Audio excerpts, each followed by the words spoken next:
Le monde du rap, c'est un peu la société, mais version Marvel. Tout est exagéré. Le fait de devoir être un homme fort, il est multiplié par 10. Le fait de pas montrer ses failles, il est multiplié par 10. De là d'où je viens, il faut être genre un bonhomme, il faut être fort, il faut pas pleurer, il faut rester plus mal alpha possible. J'ai eu un déclic, c'est le décès de proches, où là, il n'y avait plus réellement de barrières et plus de possibilité de faire semblant, en fait. Tu commences à te dire, ok, bah, je suis pas parfait, et ça fait partie de moi aussi, et en fait, c'est peut-être une force de l'assumer, en fait, au final. Je pense que cette notion de fragilité, elle est vue comme un défaut parce que c'est associé à faiblesse. C'est associé à pas être capable de. C'est associé à est-ce que tu vas pouvoir être celui qui va pouvoir gérer la famille. Que l'homme qui doute, l'homme qui va pleurer devant Euphoria, c'est pas bon.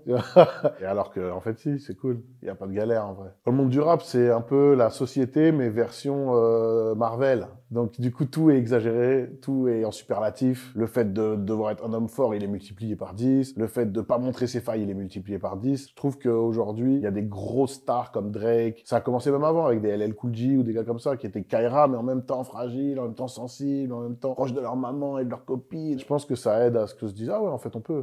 On a le droit de le faire. Ça. Je pense qu'en France, on a un petit côté laid back par rapport à tout ça. Déjà parce qu'on copie beaucoup les États-Unis. Donc on a besoin de voir que c'est validé ailleurs avant de s'y mettre. Et aussi parce qu'il y a des sujets, il n'y avait pas la cible en fait. C'est-à-dire qu'avant, le public peura, il n'y avait pas autant de filles, il n'y avait pas autant de gens de différentes classes sociales comme aujourd'hui. Tu peux avoir des fils de médecins, d'avocats, des blancs, des roux, des chinois, tout ce que tu veux. Dans les concerts de rap, avant, c'était quand même vachement fermé, c'était niche. Dans la foule, il n'y avait personne qui allait capter ton morceau de love ou ton morceau où tu parles, que t'es tiraillé du rapport à tes parents divorcés ou des trucs comme ça. Il n'y avait pas le public pour réceptionner ça. Pour ce qui est de l'inspiration, c'est vraiment ma vie. C'est le côté d'être tout le temps en train d'analyser, décortiquer ce qui se passe et poser des milliards de questions. Pourquoi elle a dit ça? Pourquoi il s'est passé ci? Pourquoi elle a pleuré quand j'ai dit ça? C'est une galère. Et c'est pour ça que j'adore vivre des histoires amoureuses, sexuelles, des aventures humaines, ça m'inspire. Quand je suis dans une situation de rupture ou une situation de conflit amoureux, j'essaie toujours de me dire, mais il se passe quoi en face, tu vois? Du coup, j'ai eu envie d'écrire dans l'autre angle, où c'est la nana qui a le point de vue et le dessus sur la situation. J'ai pas du tout eu ce côté l'homme noir doit tenir ce rôle-là dans la maison parce que j'ai vraiment grandi qu'avec des meufs et des meufs fortes toutes seules avec les gosses et qui étaient le papa et la maman et l'oncle et le pote en même temps, tu vois ce que je veux dire? Je me bagarre un peu pour, voilà, vu que j'ai grandi avec des femmes seules qui se sont fait un peu meurtrir par les hommes, ça me touche, tu vois. Donc, je suis un peu engagé par rapport à toutes les femmes qui ont subi des violences.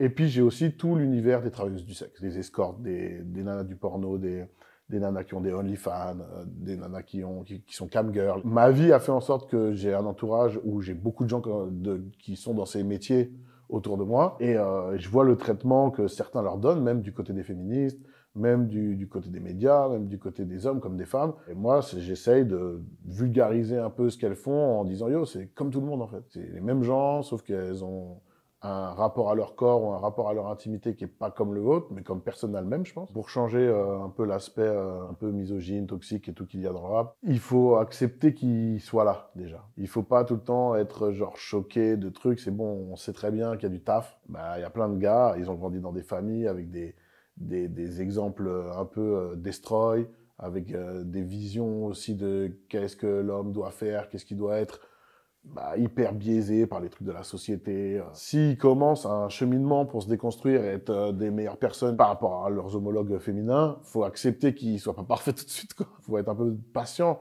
Et je pense que le travail il est en train de se faire. Après, il y a un gros boulot. Je dis pas que c'est facile pour tout le monde, tu vois, on est encore face à des problématiques de dingue. Après, je peux comprendre aussi qu'il y en a qui ont plus envie d'être patients. Du coup, je comprends un peu les deux trucs, mais pour moi, vas-y, vaut mieux avancer vers quelque chose de positif qu'être dans un conflit permanent, parce que les étincelles, ça fait que du feu, c'est tout, quoi. Et on construit rien avec des cendres.